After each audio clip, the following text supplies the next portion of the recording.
La Jornada Zacatecas TV, un espacio de libertad.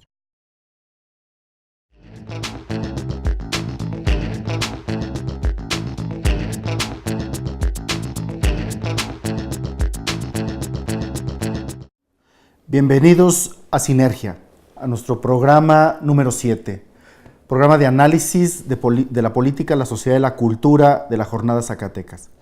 En esta ocasión hablaremos de corrupción y rendición de cuentas.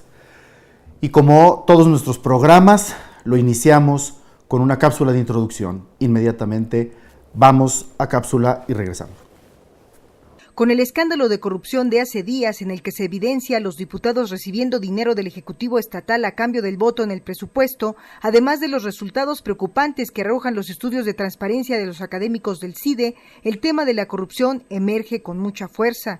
Por ello, dedicamos este programa al análisis de aquello que puede evitar que la corrupción ocurra, la rendición de cuentas en el país y en Zacatecas en particular. Porque gracias a la corrupción la división de poderes se diluye, las instituciones pierden capacidad para resolver problemas y las microempresas y la creación de nuevo empleo se detienen. Se calcula que el costo económico de este cáncer es altísimo, alrededor del equivalente a 10 puntos del PIB. En suma, las instituciones pierden poder y el desarrollo se estanca. La omisión de políticas efectivas contra la corrupción provoca que no podamos salir del atraso, y como es el Estado el responsable de combatir la corrupción, entonces el propio Estado provoca que el desarrollo humano esté capturado. En este programa analizaremos la medición de la transparencia en el Estado de Zacatecas y la situación que guarda la estructura de la rendición de cuentas para que con ello tengamos claridad en las causas institucionales del alto índice de corrupción que sufrimos y al mismo tiempo apuntar en dónde estarían las soluciones del problema. Regresamos. Están con nosotros dos distinguidos profesores. Uno de ellos ya había estado con nosotros anteriormente, el maestro Leopoldo Trueba Vázquez de la Unidad Académica de Matemáticas, maestro. Y nos visita en esta ocasión el maestro Juan Manuel Rodríguez Valadez de la Maestría en Docencia e Investigaciones Jurídicas de la Universidad Autónoma de Zacatecas. Bienvenido, maestro. Pues vamos a tratar el tema de la corrupción, de este uso privado del recurso que es de todos, del recurso público, para enriquecimiento o para conseguir más poder. El asunto es que cuando nosotros tratamos el tema de la corrupción, no podemos estar apelando solamente a prédicas de carácter moral, sino requerimos ver las causas de por qué ocurre la corrupción.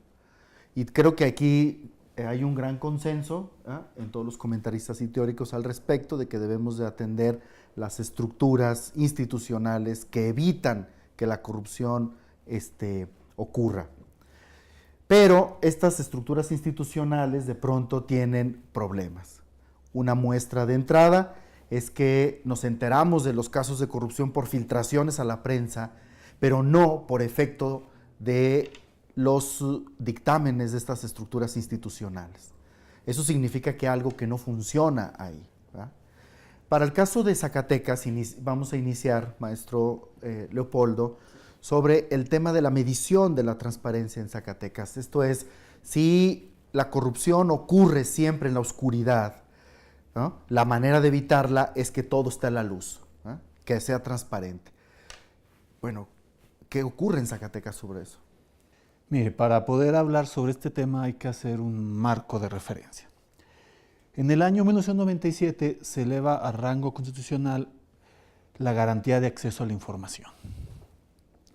En ese año la Constitución lo plantea y la Federación pone como límite el año 2008 para que todos los municipios, estados tengan los instrumentos para que los usuarios puedan tener acceso a esa información. En el año 2005 se crea y entra en vigor la Ley de Acceso a la Información Pública en el Estado de Zacatecas. Y para ello se crea la Comisión Estatal de Acceso a la Información Pública. Del año 2005 al año 2007, la Comisión Estatal de Acceso a la Información ella misma generaba un instrumento de evaluación para revisar si la información que está montada en los portales de Internet cumplía con los lineamientos estipulados con la ley. Esa forma de ser juez y parte pues no le funcionó mucho a la CIAIP. Por lo tanto, en el 2008 se acercan con nosotros para que nosotros hagamos esas evaluaciones y no quede ese asunto de que es juez y parte, bueno, un ente imparcial. A partir del año 2008 se hicieron 5 evaluaciones con esa ley que se promulgó en el año 2005. A partir del año 2012 es cuando surge una modificación a esa nueva ley y al amparo de esa ley se han hecho 2 evaluaciones a los portales de transparencia de los sujetos obligados. ¿Quiénes son los sujetos obligados? Aquellos que reciban dinero del erario público. Son los que están obligados a informar. Pero, ¿quién van a informar? Por las 49 dependencias del Ejecutivo del Estado, las 2 entidades del Poder Legislativo, 3 tribunales del Poder Judicial, los 58 municipios, los 4 organismos autónomos y 7 partidos políticos. Son los sujetos obligados que están en esa tesitura. Pero ¿cómo se hace esa evaluación? Se hace esa evaluación de acuerdo a dividir las fracciones de esta ley en su conjunto financiero, es decir, información financiera, marco regulatorio, que son leyes, reglamentos, otro subconjunto que son reuniones, informes, avances de gestión, y un último subconjunto que es estructura interna y relación ciudadana. Con base en eso se evalúa el cumplimiento hacia la ley. ¿Y cómo se evalúa? Rápidamente. Cada fracción se evalúa a la luz de 3 rubros, que es que la información esté actualizada. Aquí se maneja por trimestres, de tal forma que cada trimestre la información la encontremos actualizada, que esté completa, de acuerdo a lo que está marcando la fracción y que tenga un acceso sencillo. Nosotros consideramos un acceso sencillo no más de 3 clics del mouse, porque si no se convierte en una burocracia informática que nos conlleva a un momento en que no se quiere mostrar la información. Dele clic, dele clic, dele clic, y en un momento determinado el usuario ya está fuera del portal y nunca vio la información. Sobre eso se analiza cada una de las fracciones y después se hace una ponderación, de tal forma que en el aspecto financiero lleva el 50% del peso de esa evaluación. Estructura interna, 15%, reuniones y avances, 25%, y marco regulatorio, 10%. Así evaluamos nosotros y tenemos que evaluar 117 portales para nosotros poder tener ese marco de referencia. Y voy a mostrar aquí, y vamos a comenzar a hablar rápidamente, sobre la evaluación, 2 evaluaciones que se hicieron en febrero del 2012 y en septiembre del 2012, en el amparo a la luz de la nueva ley. Y de esta evaluación de febrero a septiembre, al momento de evaluar nosotros, hicimos una tabla comparativa y encontramos que en febrero del 2012 los organismos autónomos tenían un 90% de evaluación. O sea, estaban cumpliendo, no al 100%, pero en forma aceptable la ley. Pero en septiembre del 2012 tuvieron un bajón del 75%. Poder Legislativo llegó al 69% de su evaluación, en una escala de 0 a 100. Y para septiembre lo encontramos con un 59%. Poder Judicial, que son de los que mejor cumplen, en febrero de 2012 tenía 91%. Y al momento de revisarlo en septiembre tenía el 62%, en el marco de la misma ley. Poder Ejecutivo tenía el 68%. Y para septiembre tenía el 50%. Municipios, no hablar de los municipios siempre han sido muy opacos, tenían el 55%. Y para septiembre tenían el 36%, una caída vertiginosa, yo digo. Partidos políticos, los partidos políticos se habían comportado adecuadamente en las evaluaciones, de tal forma que en febrero de 2012 teníamos el 64%. Y para septiembre teníamos el 28% del cumplimiento. en lo financiero, marco regulatorio. De tal forma que encontramos que esta evaluación nos dice que hay un retroceso en el sentido de mostrar la información como la ley no la está pidiendo. Y la mayor opacidad se veía en el rubro financiero. Es decir, si bien la nueva ley es un poquito complicada y repetitiva, bueno, hay que cumplirla. Esa ley vino a sustituir a otra que era una ley más simplificada. Los sujetos ahora, bajo el marco de esta ley, hay una evaluación general y una evaluación en lo particular. De los que estoy hablando es de la evaluación en lo general. Entonces, en promedio, todos los sujetos obligados tuvieron un cumplimiento de la ley del 52%. Es decir, si lo tomamos con una escala del 0 a 100 o una escala de 0 a 10, como lo queramos ver, es reprobatoria. Es decir, nosotros nada más medimos que pongan lo que les está marcando la fracción, pero nosotros no vemos si esa información es veraz o no es veraz, porque para saber si es veraz o no es veraz, pues se requiere hacer una auditoría. Y requeríamos como 6 meses para hacer ese proceso de evaluación y tomar una muestra, porque sería mucho trabajo evaluar a los 107 sujetos obligados y ver que la información que ponen en el portal en realidad es lo que sucede. Maestro, pero esto tiene hay una contradicción, digamos, o una ironía, mejor dicho, porque al mismo tiempo que hay este gran retroceso en Zacatecas en términos de transparencia, se está publicando, como en esos mismos tiempos, se publica la Ley de Transparencia del Estado de Zacatecas, que finalmente no se aplica. Pues el sujeto obligado creo que se hace omiso a la misma. Es decir, me piden la ley que ponga la información así y no la pongo así. ¿Sí? Me faltan partes, omito partes, todo eso. De tal forma que el Poder Ejecutivo se inconformó mucho con la evaluación de septiembre de 2012. Dijo, no, yo sí estoy cumpliendo. Y manda a hacer otra evaluación bajo otros criterios. Entonces, a la luz son criterios distintos, no se pueden comparar las dos mediciones y ahí sí se elevó un poco. Y queremos decir, bueno, pues este es el resultado de que la ciudadanía, a mi opinión, pues no exige mucho ese aspecto de la transparencia. Está la ley. Hay un sistema que se llama Infomex, que es información vía internet, y no es muy requerido tampoco. O sea, el ciudadano no exige mucho saber qué sucede con respecto al manejo del recurso público. Al no exigir mucho el ciudadano, pues el sujeto obligado va a reportar lo que a su juicio él considera pertinente.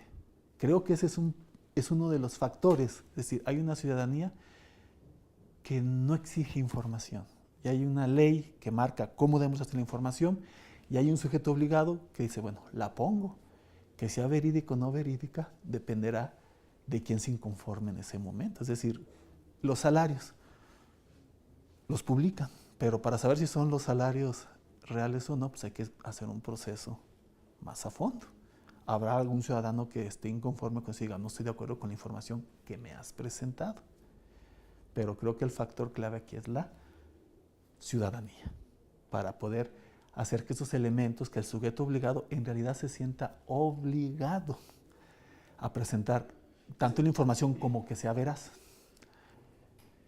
Maestro, aquí hay también otro problema adicional, que luego confundimos transparencia con publicación de datos. Exactamente. ¿Ah? O sea, lo que hay es una serie de datos publicados cuando los hay, ¿ah? Sí. Con estos problemas de opacidad que tenemos, sí, incluso de datos, pero luego falta el problema de la transparencia. Se constituye cuando eso se puede interpretar, cuando eso es significativo y cuando se pueden generar procesos de evaluación. Exactamente. Porque si no, pues son datos, sin decir, datos mudos. ¿Va? Y entonces eso nos mete en un problema aún mayor de transparencia. Sí, ahí la transparencia, además de la obligación de publicar información, es que esa información sea verídica. Nosotros, cuando publicamos en el septiembre de 2012 esta información, lo comparamos con un estudio nacional que se publicó o lo publicó en una revista o en un grupo que se llama AR Regional, más o menos. Y mucha de la evaluación, pero él evaluó a los estados, es decir, al Poder Ejecutivo. Tomó principios similares a los de nosotros, no exactamente. Y la evaluación que hacía del Poder Ejecutivo, de aquí del Estado de Zacatecas, coincidía mucho con la que habíamos hecho nosotros. Es decir, además de haber un marco regional, había un marco nacional. Y sí coincidía. Entonces sí molestó mucho al Poder Ejecutivo, en especial al organismo que en ese tiempo era responsable de esto, que era la Contraloría. Se molestaron mucho y dicen, nosotros sí cumplimos.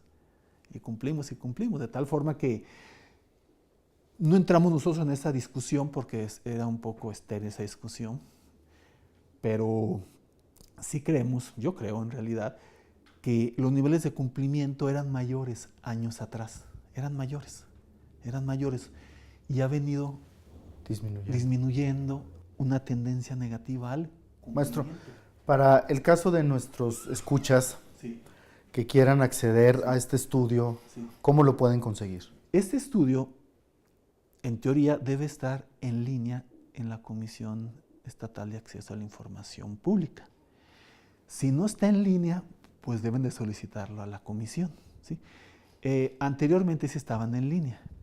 Hubo un relevo de los comisionados, no sé si cambiaron políticas, yo no los he encontrado ahí o no los he sabido buscar, pero ahí deben de estar las 7 evaluaciones realizadas, 5 bajo el amparo de la ley que se publicó en el 2005 y 2 bajo el amparo de la ley que se publicó en el 2011, la fecha exacta en el 2011. Ahí deben de estar. Y se han hecho más estudios, se ha hecho un estudio que se llama usuario simulado. Es decir, nosotros simulamos un usuario y vamos a pedir información al sujeto obligado. También los resultados son muy graves. Negar información. Se fue a la Secretaría de Seguridad Pública de aquí del Estado. Ya querían meter al usuario simulado a la cárcel, ¿verdad? Por estar pidiendo información que se les hacía sospechosa. Es decir, ellos pensaban que el usuario simulado era un integrante del crimen organizado y que había ido a pedirles información, cuando sabemos que pues, no se requiere ir a pedirles, ellos mismos la proporcionan al crimen organizado, ¿verdad? Entonces, ahí otros no querían dar, otros sí, te doy la información, pero te cuesta tanto. ¿Por qué? El costo de la fotocopia. Se vuelve prohibitivo ir a pedir información porque dicen, quiero información. Dicen, sí, pero son 1000 hojas y te va a costar tanto. Eso sale a más caro el caldo que las albóndigas. Y así visitamos varios sujetos obligados, municipios, ejecutivos, y en muchos había esa resistencia a mostrar la información. Y otro estudio también fue visitar las unidades de enlace, cuál era su estado físico, si tenían las condiciones para poder atender al personal.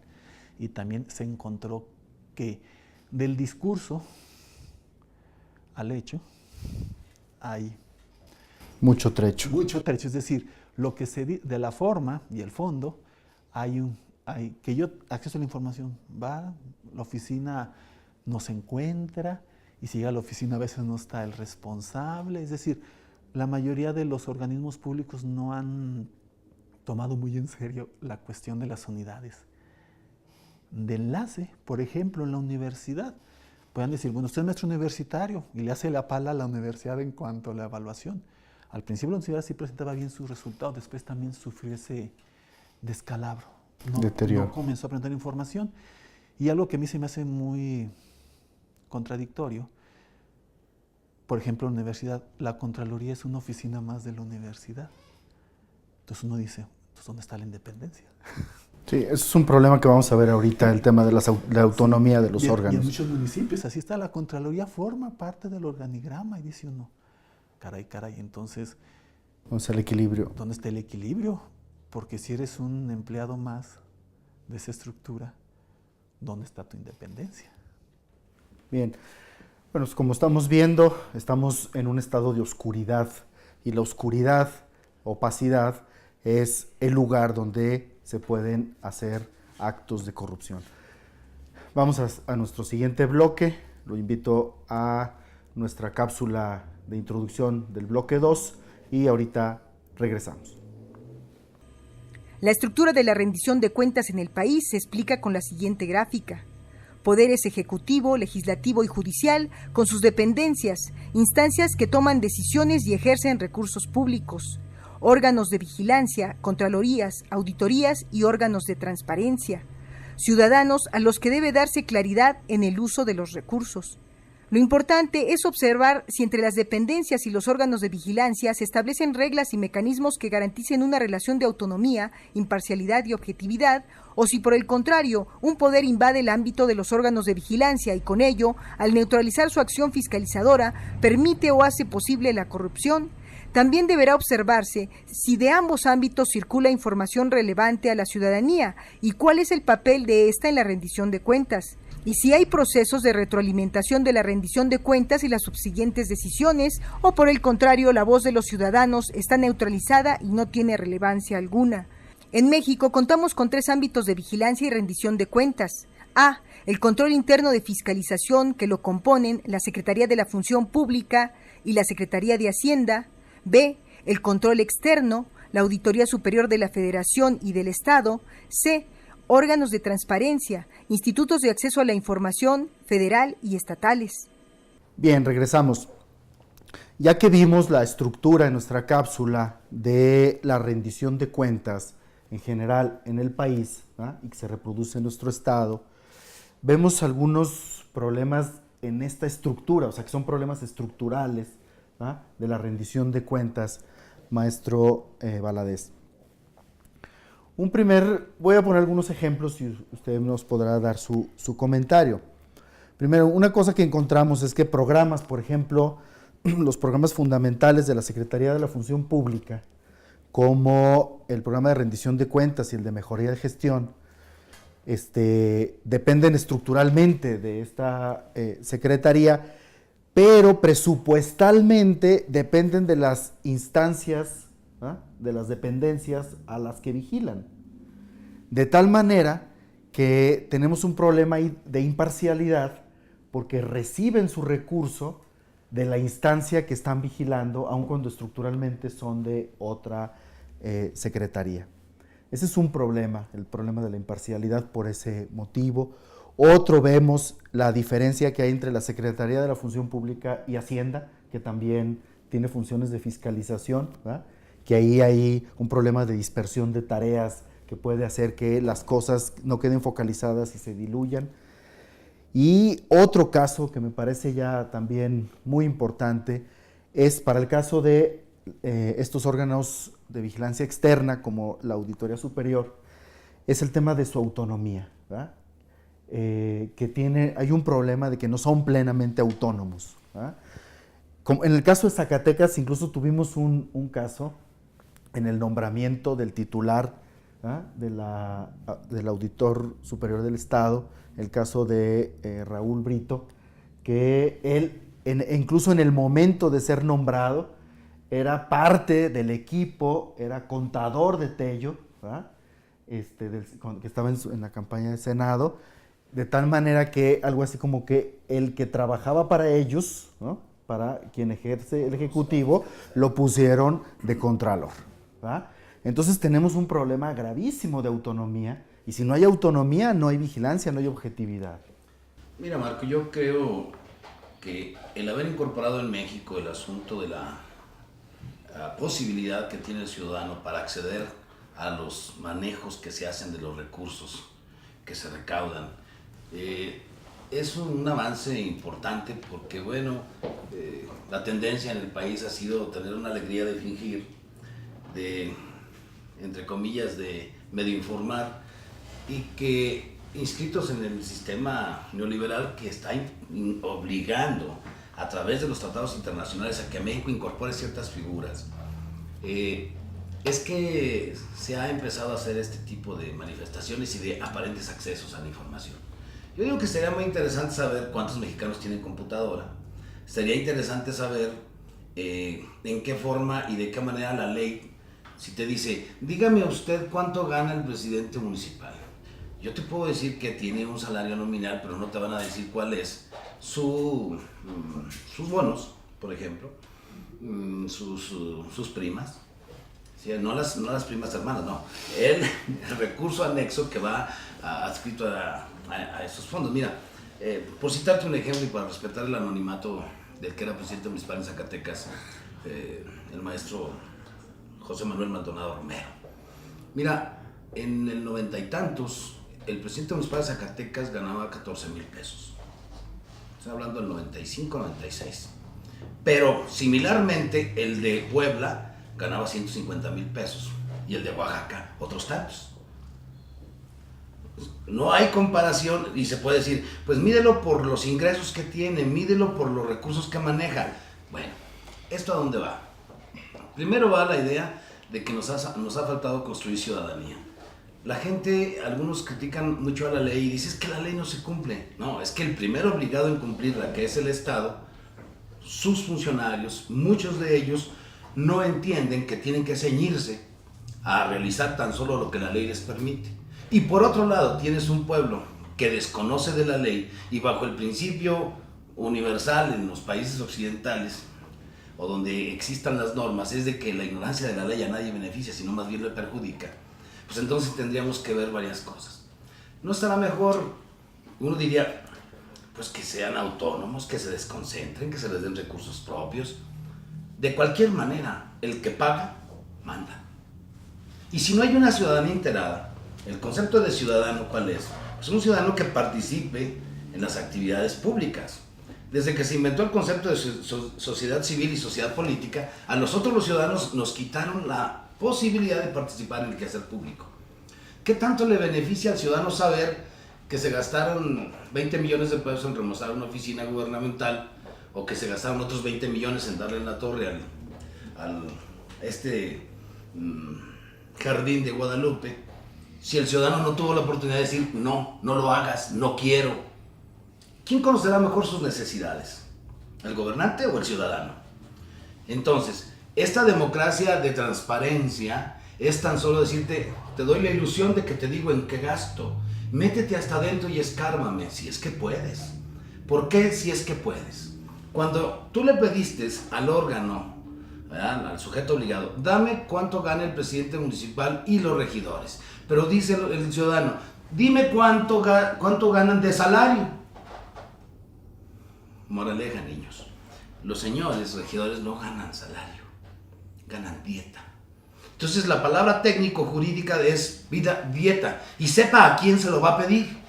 Si se lo mandan al secretario de gobierno y de él no dependen las finanzas, también yo no estoy obligado a dar una información que no tengo. ¿Sí me entiendes? O sea, le vamos a buscar de tal forma de que cuando llegue la solicitud del ciudadano, se va a perder por ahí y le vamos a contestar casi nada o lo que sea. Pero, ¿por qué la ley no dice de oficio?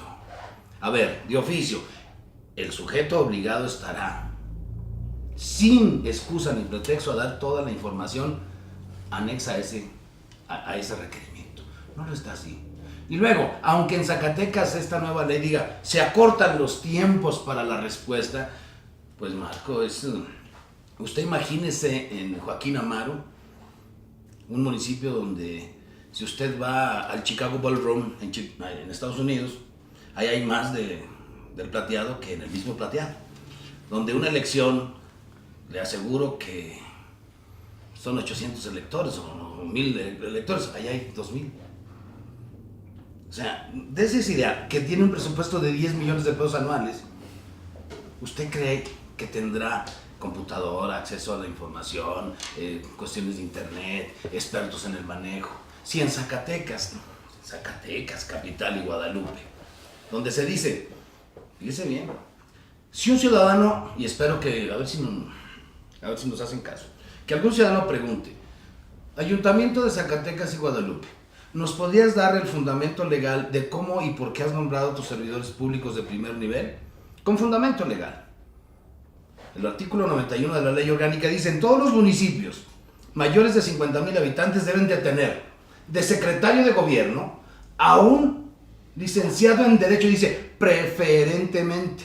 Ya sabemos que eso es para que se cuelen otras cosas. ¿Por qué debe ser un licenciado en Derecho?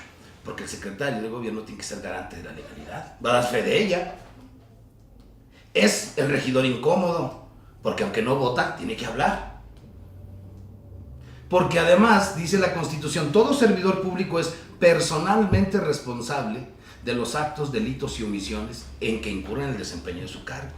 Yo puedo ser omiso, pero si la ley no me obliga a que te dé pormenorizadamente la información y tú como ciudadano no conoces la ley, pues simplemente no se va a cumplir.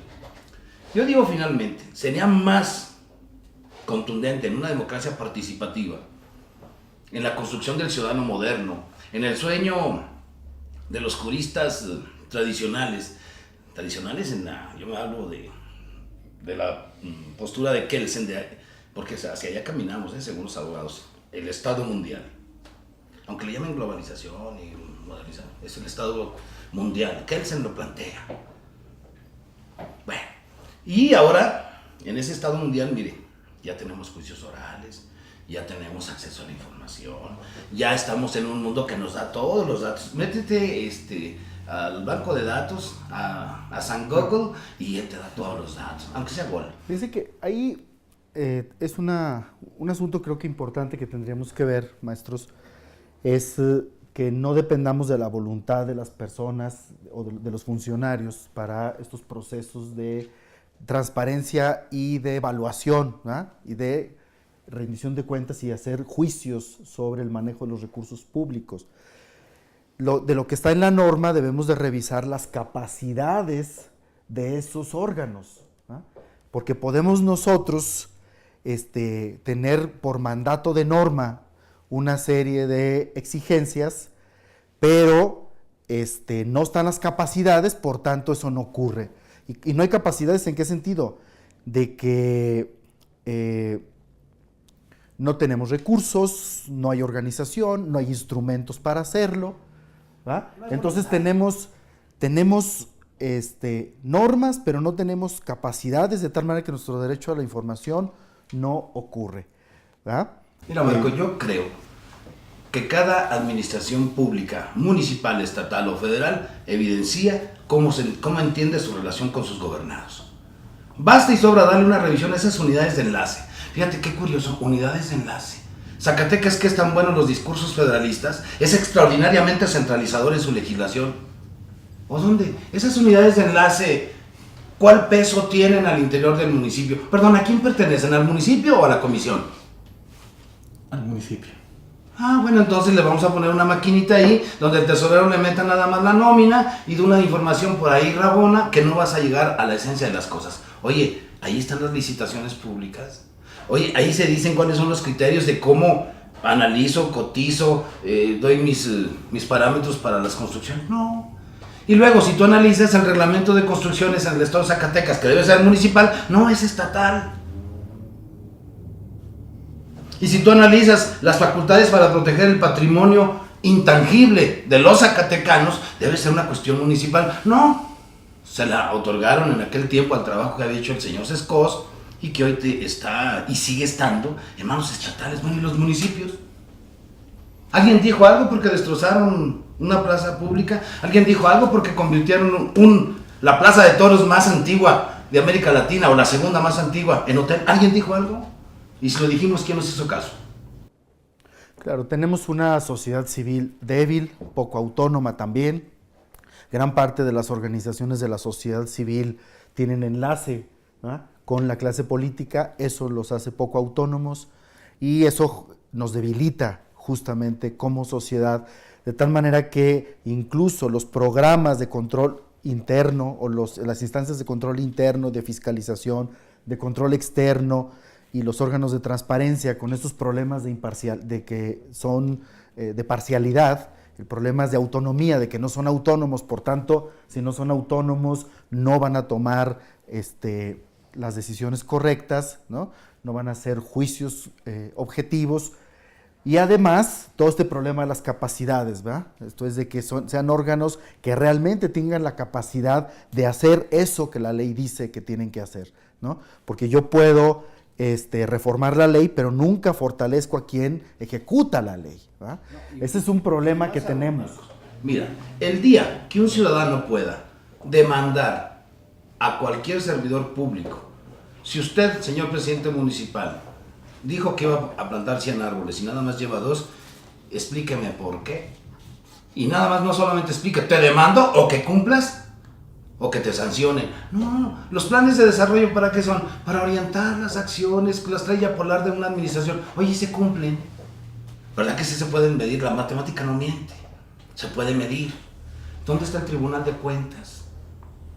O sea, estas instituciones tienen vicios de origen. Y vamos a hablar de eso ahorita en nuestro próximo y último bloque. Lo invitamos a que continúe con nosotros después de esta pequeña cápsula. En todo el país, el Poder Legislativo se constituye en órgano de fiscalización que revisa las cuentas públicas y emite juicios sobre las mismas, pero no solo vigila, sino que también debe ser fiscalizado. Por su papel como fiscalizador, debería de tener una práctica ejemplar al momento de ser fiscalizado. Sin embargo, la realidad es muy distinta. En su papel de vigilante, revisor de la cuenta pública, no tiene reglas ni criterios de evaluación claros, y como vigilado hay vacíos mayores. En este último apartado del programa revisaremos la transparencia de este órgano y su estado que guarda en la rendición de cuentas. Este apartado es relevante porque lo que detona en Zacatecas la emergencia del tema de la corrupción es justamente un evento ocurrido dentro del Poder Legislativo. Volvemos. Como dijimos en nuestra cápsula, el Poder Legislativo recibe informes y rendición de cuentas, ¿ah? Pero no da rendición de cuentas. O sea, el asunto es entre eso que recibe, esa doble naturaleza del Poder Legislativo que tiene entre la recepción de informes y lo que tiene él que dar de cuentas. Ahí recuerdo un estudio de Amparo Casals que hace sobre el Poder Legislativo, narra de que estuvo solicitando información de cómo se gasta el dinero de la propia Cámara y jamás recibió esa información. Esto es, digamos, de los órganos más opacos que tenemos el Poder Legislativo, maestro. Sí, ahí nosotros, nos basamos en las mediciones. Por ejemplo, en la última medición que se hizo en septiembre del 2012, la legislatura del Estado tiene una evaluación de cumplimiento en la forma, en cuanto a la ley, del 53.82, es decir, pues está reprobado. En cuanto a obedecer las fracciones del artículo 11 en lo general de los sujetos obligados, está reprobado. Entonces uno ya comienza a explicar por qué suceden esas cosas, por qué se está generando ese tipo de situaciones. El Poder Legislativo en el subconjunto financiero, que siempre es la parte más sentida, el manejo del recurso, pues están todavía más abajo, 44.44% en su conjunto. Es decir, lo financiero es el talón de Aquiles de los sujetos obligados. De tal forma que, por ejemplo, en el marco regulatorio, ya si no publica leyes, pues entonces, ¿qué está haciendo el Poder Legislativo, verdad? Tiene 75.5 en reuniones, informes, avances de gestión, tiene 62.08, o sea, estructura interna y relación ciudadana, pues tiene el 79.58. Esa es en la evaluación en lo general. Vamos a mencionar ahorita la evaluación en lo particular, es decir, ciertas fracciones que debe de atender por la propia naturaleza de su función. Entonces, aquí observamos nosotros lo siguiente, y es interesante verlo. Ejecutivo, ¿dónde lo dejamos? Aquí debe de andar. Bien. Sí, pero seguimos. Hacia aquí lo tenemos. En lo particular, la legislatura del Estado, en sus fracciones particulares, solamente cumple el 54.74. Es decir, no es de extrañar, pues, que esa opacidad haga que exploten estos asuntos de corrupción. Claro. Pero el escándalo de corrupción que acabamos de vivir en Zacatecas de los diputados de la 60 legislatura, maestro, nos revela dos cosas desde mi punto de vista muy graves. Uno es justamente el tema de la venta del voto, ¿verdad? Y bueno, el acto mismo de corrupción en el que se ven envueltos los diputados zacatecanos, que salieron en el video que fue muy difundido por todas las redes sociales. Pero otro elemento que me parece muy importante es la pérdida de autonomía del Congreso, ¿verdad? La pérdida de autonomía a través de este mecanismo de corrupción. O sea, se pierde la autonomía de la Cámara, del poder mismo, del poder legislativo, por efectos de la corrupción. Pues sí, es muy lamentable que nuestros representantes populares, que debían ser su mayor compromiso con sus electores, finalmente, y hasta con los partidos que los llevan, pues dieran muestras de su formación y de su compromiso con los ciudadanos. Es penoso porque evidencia algo que todo el mundo sabe. Mire, yo no creo que haya un ciudadano cuerdo, en sus 5 sentidos, que crea fehacientemente en sus órganos estatales.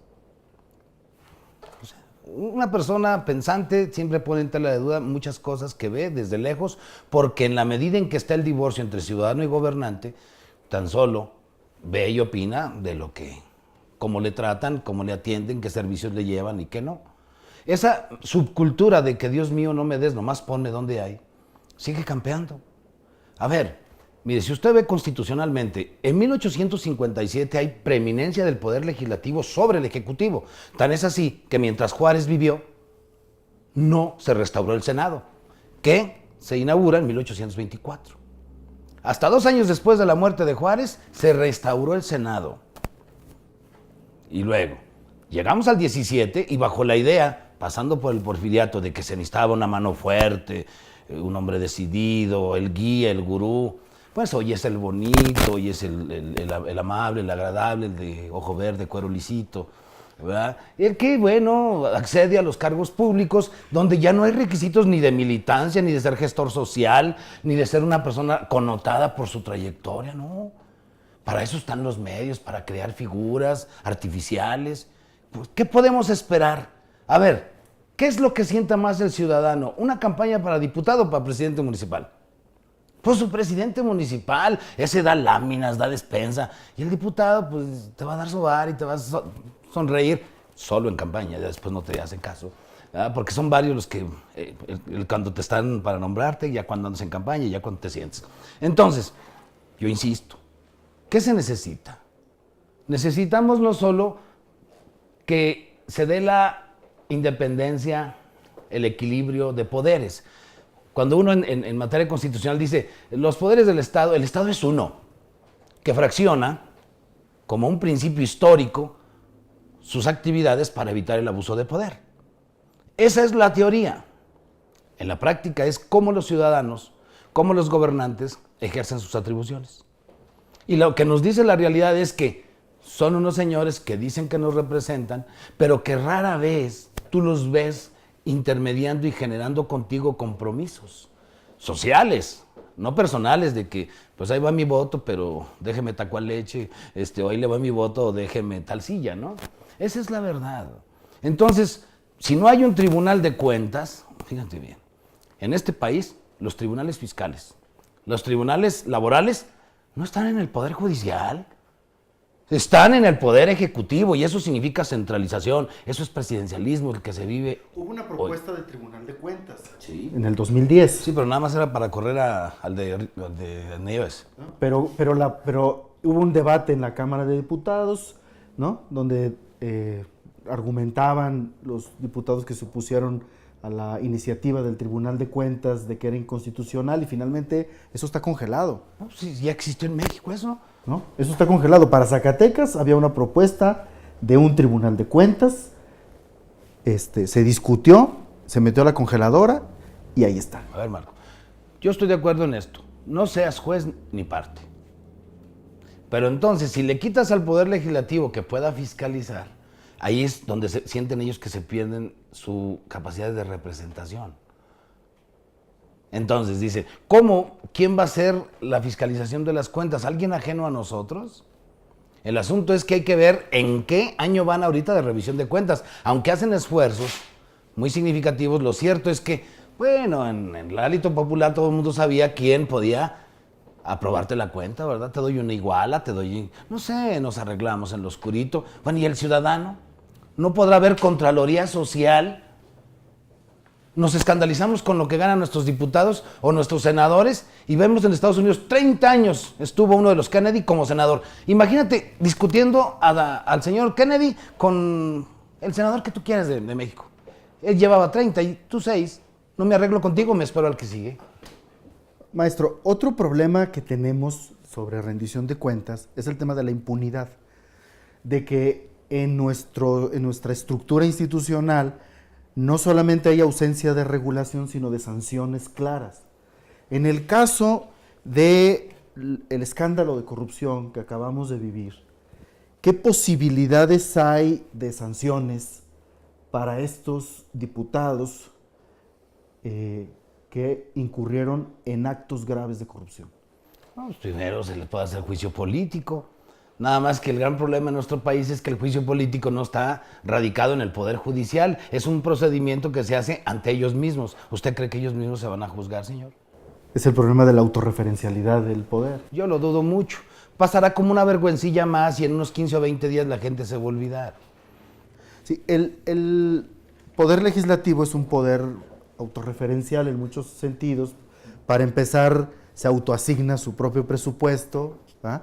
Este es uno de los problemas graves que tenemos, aunque no solamente para el caso de la Cámara de Diputados, incluso el caso de los municipios también tenemos ese problema, ¿ah? Que se autoasignan sus recursos, sus ingresos y luego no dan cuenta de ello, ¿ah? Entonces tenemos ese problema de autorreferencialidad, pero ¿qué podemos hacer al respecto para que eso no ocurra?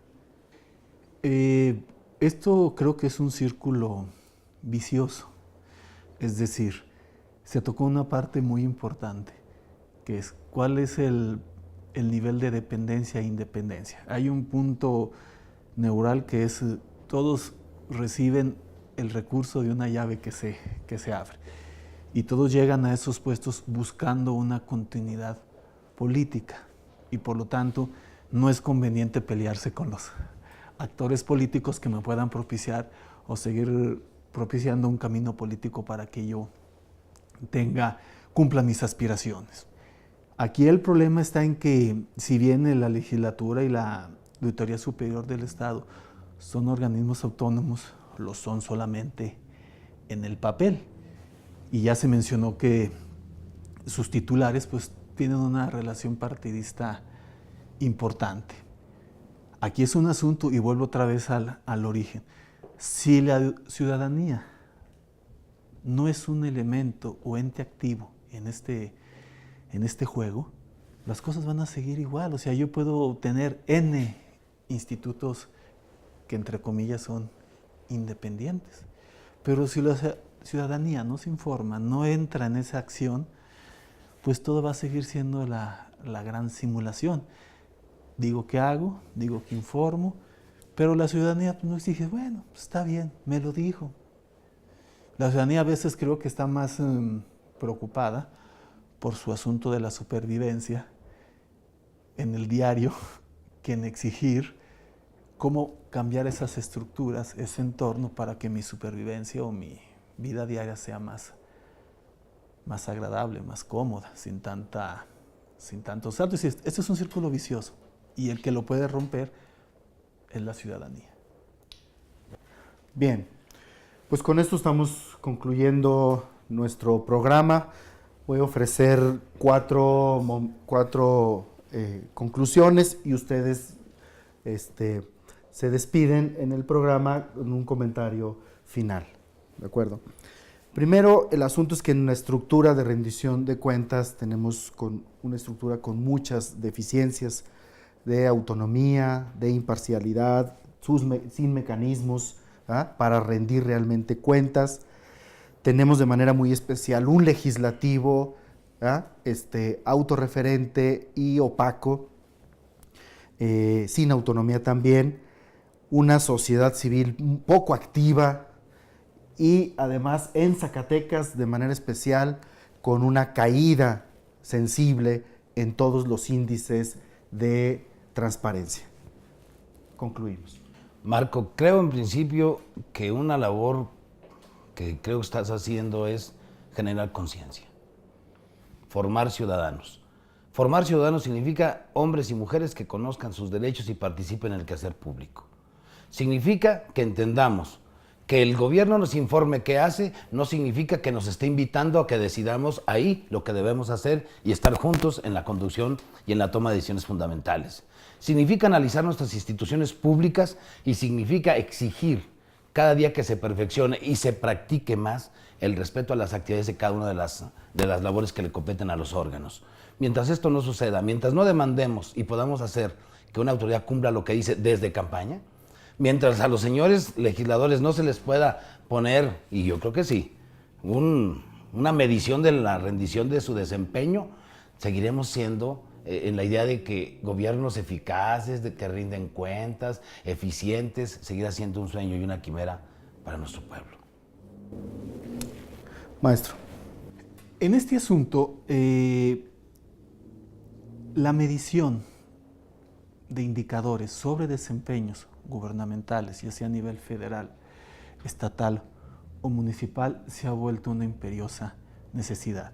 Pero no que te automidas, sino que existen esos organismos independientes que midan ese desempeño. Todavía seguimos esperando nosotros las evaluaciones que iba a hacer el gobierno del Estado por medio de la ONU a su desempeño estatal. Eso fue parte de un discurso que ya se olvidó. Por desgracia, todos los organismos que están trabajando tenemos cierto grado de contaminación. A mí me preocupa, por ejemplo, el grado de contaminación que existe en la Universidad Autónoma de Zacatecas, que lo ha llevado a un punto de una crisis que lo ha vuelto inviable. Entonces, si nos podemos a pensar como sociedad, es decir, la universidad es el conjunto de personas, de notables que se supone que tienen esa independencia intelectual, que se supone que tienen esos estudios para generar soluciones, no lo hemos hecho.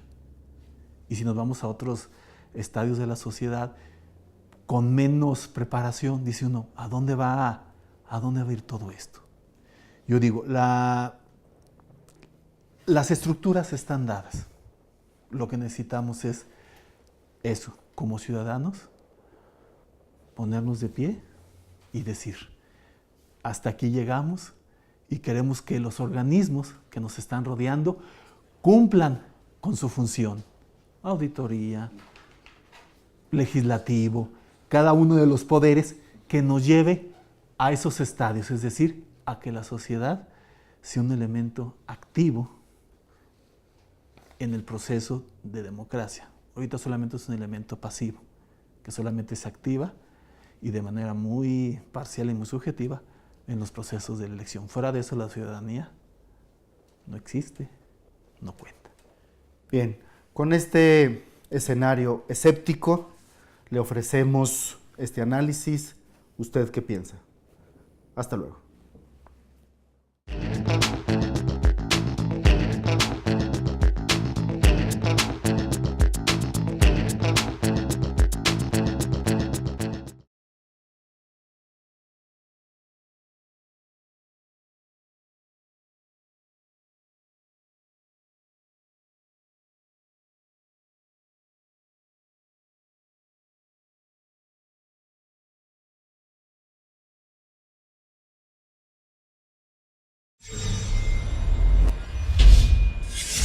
La Jornada Zacatecas TV, un espacio de libertad.